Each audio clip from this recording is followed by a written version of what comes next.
story today is about this two-child policy. It basically suggests that anyone who has more than two children should have their benefits withdrawn or should have basically an increase in the taxes or a removal of the tax benefits.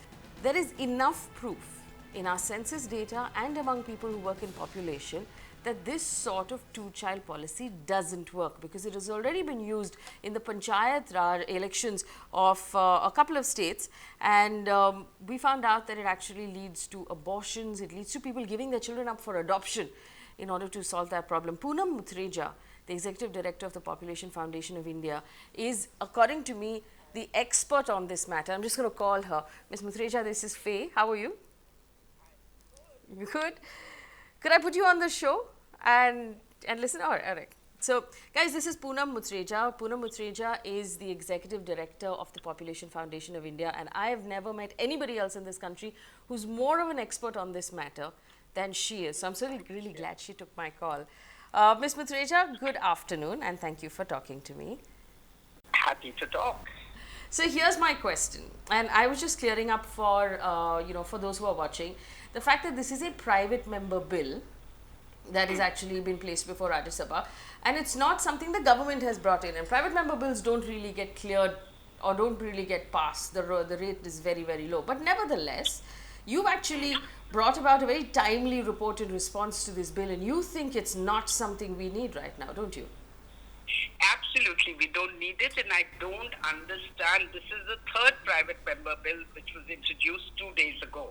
Private member bills have been introduced before, and you're right, they don't necessarily lead to laws being formed, but so many bills coming reflect the current thinking, and give us the fear that this may happen. Based on your research and based on the census of our country, does it show that there is a particular religion or a particular group of people who have more children than everybody else?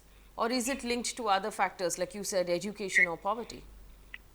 So totally, if you analyze the census in India, last several censuses, it is parity for education and income. So whichever religious group you belong to, if education literacy rates are low for women and families, education is poor and governance is poor, then you have the same fertility rates for any community. I want to specifically mention that in the last census, Muslim population decrease in terms of percentage was higher, in terms of numbers, was higher than any other community, and perhaps are they getting better educated? And I believe young girls are getting more empowered across the country. So Poonamji, this is what it is. If we keep our girls in school, if we empower our women and give them access to birth control and access to information, yes,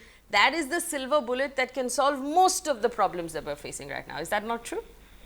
Absolutely, and it has solved the problems in our country and outside our country. Yes, perfect. Thank you so much for clearing that up.